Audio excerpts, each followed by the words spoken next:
Day two. Well, it's not actually day two, it's day four. But I had a look at the video that I made for day two, the intro video, and it's not usable. So I thought, let's make another one. So day two was actually quite eventful. We actually lost an ambulance. We didn't lose it physically, we know exactly where it is, but there was an accident, and unfortunately we ended up losing the ambulance. Alhamdulillah, the brothers who were involved did not get injured, and that in itself is a miracle, because when I tell you actually what happened, it's miraculous that they actually never got not even a scratch on them. So we'd been driving for quite some time on day one. We ended up getting delayed in Dover and everything like that, and even during our drive itself, as we were heading through France, the drive itself was quite delayed. So we were driving late at night, and I think it was about 1 o'clock in the morning. One of the convoys is the E convoy. Ours is D, this is E. One of the convoys, they stopped at the petrol station to fill up with fuel, and the brother got out late at night, very tired, and he filled up the vehicle with petrol, but he didn't pull up the handbrake. Now, what happened then was two of the brothers were asleep in the back of the ambulance. One was on a stretcher and one was on the floor. The vehicle started to roll back, but the brother who was driving didn't realize this because he went inside to pay. And what actually happened was the vehicle slowly started to roll back and actually turned as well. So it turned, continued to roll, and went off the forecourt, down a ditch, and crashed.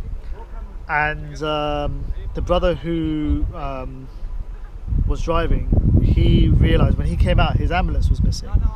So he's looking around for the ambulance, and they realized that it's fallen into this ditch.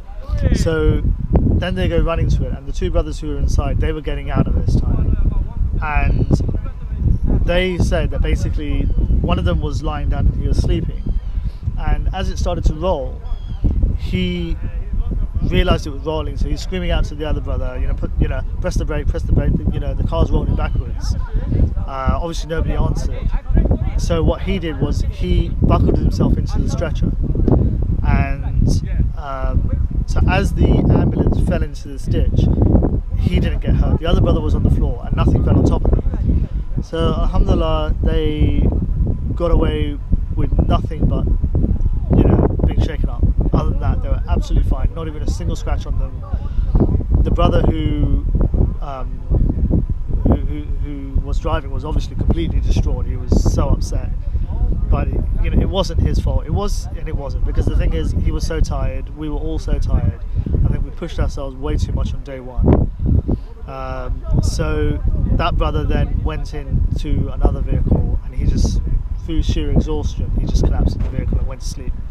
And he literally slept, until late into the next morning. We then had one of the brothers, Shoaib, who you will see in the next segment of this video. Shoaib joined us in our vehicle, and he's still with us. And then we had another brother who was in another vehicle. He joined us as well in our vehicle. So we went from 3 people to 4 people. Sorry, from 2 people to 4 people.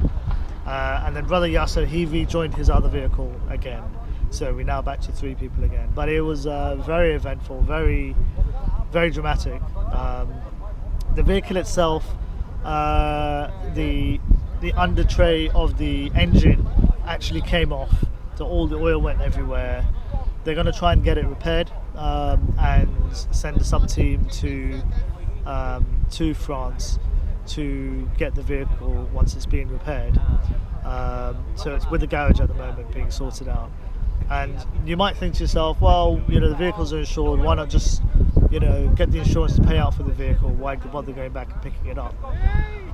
The reason why they're going back is because all the ambulances have been donated by different individuals or groups of individuals. Some ambulances might be, it might be for money from like 10 people, for example.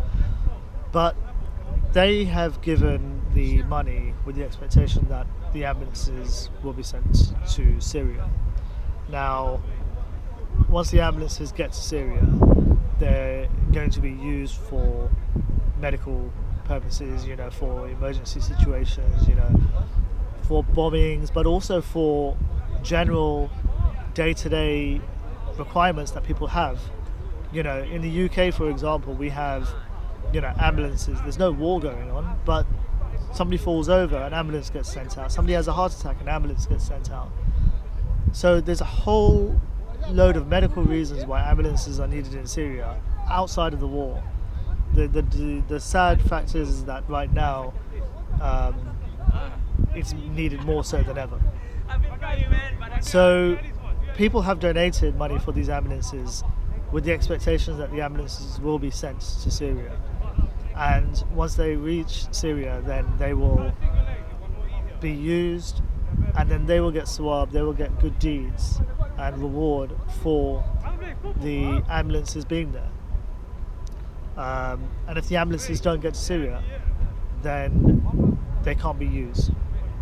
So for that reason, they are looking to get all the ambulances that have broken down, or in this case, this particular case, this one that's been damaged, get them all repaired and sent over there. So what tends to happen is they will have about a 10% of the vehicles that go over on routes they will break down for one reason or another, and that breakdown means that they're not able to then repair it on the spot and take it with them. So of the 87 ambulances that we're taking over, maybe about 8-9 ambulances will break down en route. I think alhamdulillah we've had this one accident and we've had maybe 2 or 3 ambulances that have broken down that were not able to be fixed on route, and so we will have some teams come out to do that.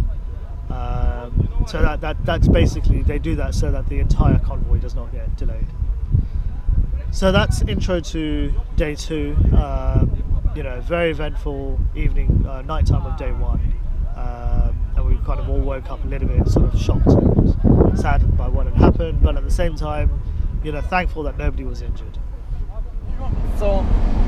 So this is our new family. So Brother Yasser, right? Assalamu alaikum. Brother Yasser's from London, and he's our driver for now. He's taking us to the Mont Blanc tunnel, inshallah. Inshallah. This is our northern brother. Assalamu alaikum. And Brother Shoaib, yeah? Shoaib, yeah. So he is from the north. The north, Manchester, would you Manchester, say? from Manchester? Yeah, Manchester. Yeah. Right, cool. Yeah. And as you can see, Omar is sleeping in the back.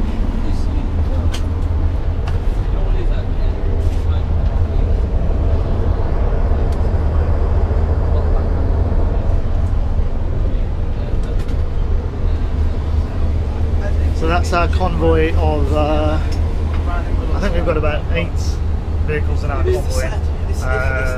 Where we were before, there was another convoy which had about 15 vehicles. They've taken actually a couple of our cars for some reason, so so they've got about 15 vehicles there. And we're now heading, we're going to meet up with the other group, and I think we're going to meet them before we cross into Italy, so all the cars are going to be going together into Italy, inshallah.